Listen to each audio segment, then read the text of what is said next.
Hey guys, and welcome to another edition of BB News. And it looks like we are not getting Ugarte. PSG have beaten us to the race. So I'm going to be looking at whose fault is it?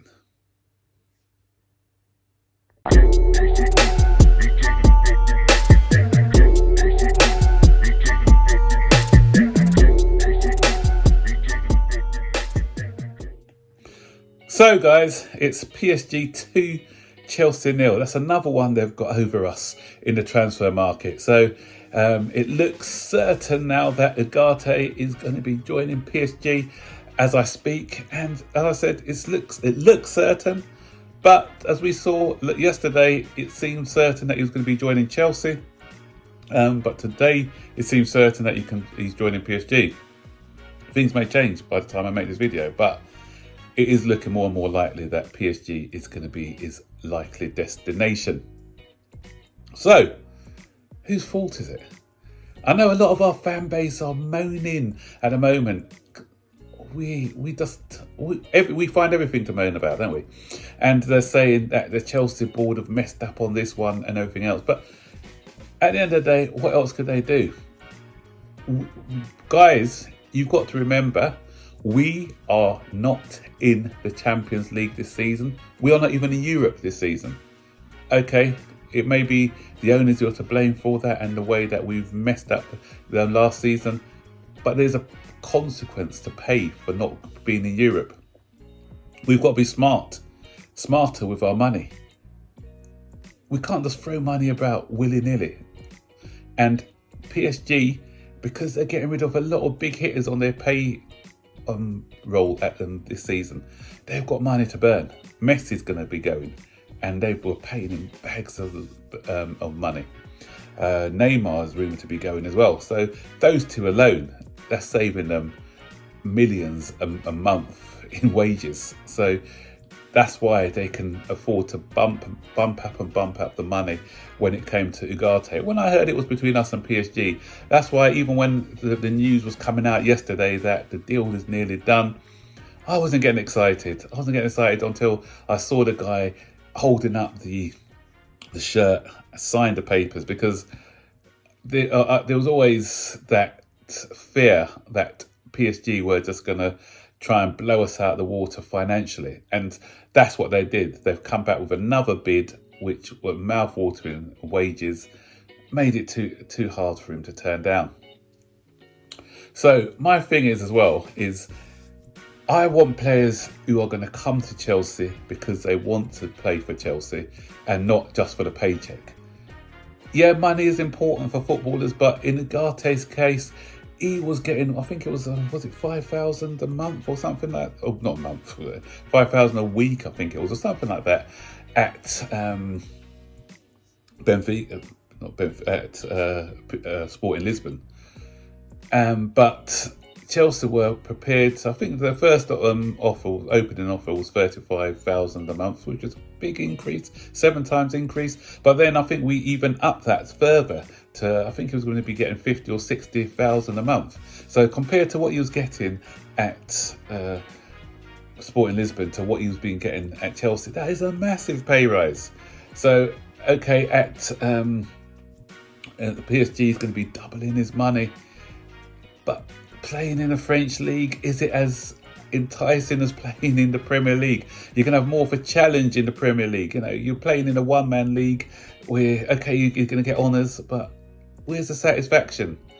And so people who go to PSG, a lot of players who go to PSG, they go more for the money, because this club is very politically run, and they haven't done well in Europe anyway since they've been bringing in all these players.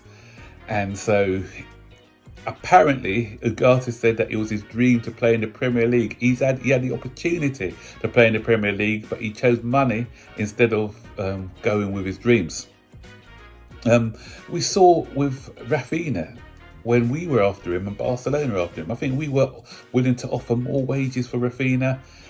But such was his desire to play for Barcelona that he said, no, this is the only club I want. I don't care what Chelsea are offering. I'm not even going to be listening to what they want. I got my mind set on playing for Barcelona. With Ugarte, again, as I said, it was a case of money talks. So no, we're not going to be held to ransom, and the talks are that we had agreed a deal with it. We'd even booked his medical. PSG came in with another big offer when Jorge Mendes came back and said, look, this is what they're offering us. We rightly so said, no, okay, if he doesn't want to play for us that badly, we'll walk away from the deal. So good luck to him at PSG if he does join them. But it's not the board's fault if a player is going to try and hold us to ransom. We had our trousers pulled down on a few occasions last season when, with Cucurella and some others, we spent over the odds. Now that we've got footballing people in place, they know the value of a player, they know the worth of a player, and what it does, it sets a precedence that, listen, this is what we're going to be offering.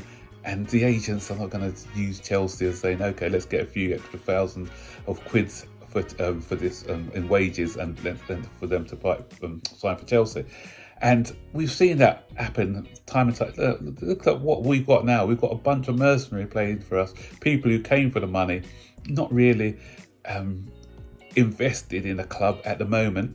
And we want people who really want to play for the club. Look at Enzo Fernandez, for instance. Enzo Fernandez, his wages are not great at Chelsea, but he really wants to play for us.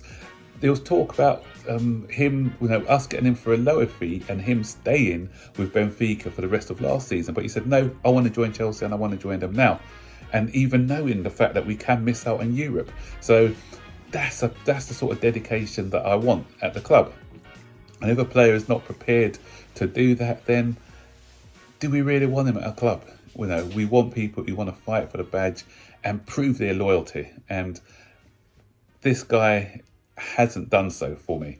Another thing what makes me laugh with our fan base is a lot of our fan base, they got small memories, haven't they? They were saying, oh, if it was Mourinho's, there was a gloat of transfers negotiations. Hello.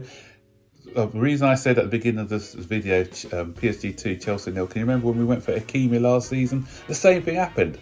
They came in with a better, more attractive offer for Hakimi, and when we looked the favourites to be getting Hakimi, PSG came in, the rest is history. He's now in a PSG shirt, not a Chelsea shirt. Same as Haaland. What happened with the Haaland deal? We couldn't push that one over the line. We ended up spending over the odds for Lukaku.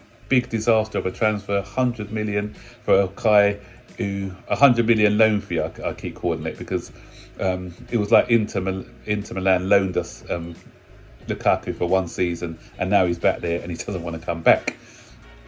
So you've got to remember, guys, the things that went on before as well, before thinking that, things were a lot better under the when Mourinho was here, when she made lots of gaffes in the transfer market. Come on, let's be real.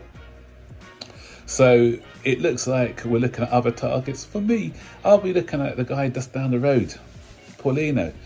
Fantastic season at Fulham, Premier League proven, looks like a leader for me, and he doesn't have to go far. He's already in the area. All he has to do is just do a 2-minute walk down the road and you're at Stamford Bridge, or drive or whatever. But so for me, it's a no-brainer. Him and Casido, then you've got your players, you've got your sixes. So there are quite a few good holding midfielders in the market at the moment.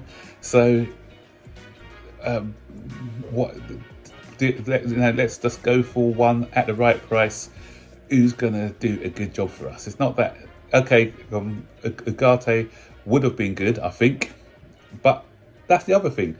I haven't watched a lot of Ugarte, so that's why I'm not as disappointed as some people, because some people, and that's the thing of us as well, because a few accounts get on board and say this is the guy we should get. A lot of you, if you're being honest, totally honest, you haven't even seen him play a full 90 minutes, 10 games of 90-minute games. You've probably seen a few clips here and there, because unless you are unemployed or you are a journalist or whatever, how are you going to get around to watching every single team play in every single league? You know, people claim to be experts on the La Liga, Serie A, the Premier League, the Russian league, the French league, the Portuguese league. Come on, guys, where are you going to find all that time to watch every single player play in football? So, you know, we just take the opinions of a few so-called experts and everyone's on board, because who was shouting about Ugarte a couple of seasons ago when we were looking at DM options? I didn't hear Ugarte's name mentioned. One or two did actually, but the masses weren't mentioning Ugarte. But because we were so close to the deal, everyone now has become an expert on Ugarte and saying that, you know, this is a big L from the club and we missed out on this target. You know, there are other players out there, guys, who we can look at and get. We just need to do our clever scouting. So, okay, another one bites the dust, maybe. But as I said, it's not over until it's over, so we need to wait and see. But I'm not blaming the club for this one. And so what do you think, guys? Stick your comments in the section below. Do you think it's the club's fault, or do you think it's the guy who just wants a bit too much money and he's chosen money over playing in the Premier League? Stick your comments in the section below, and I'll see you guys in the next video, or on the next video. So okay, bye bye.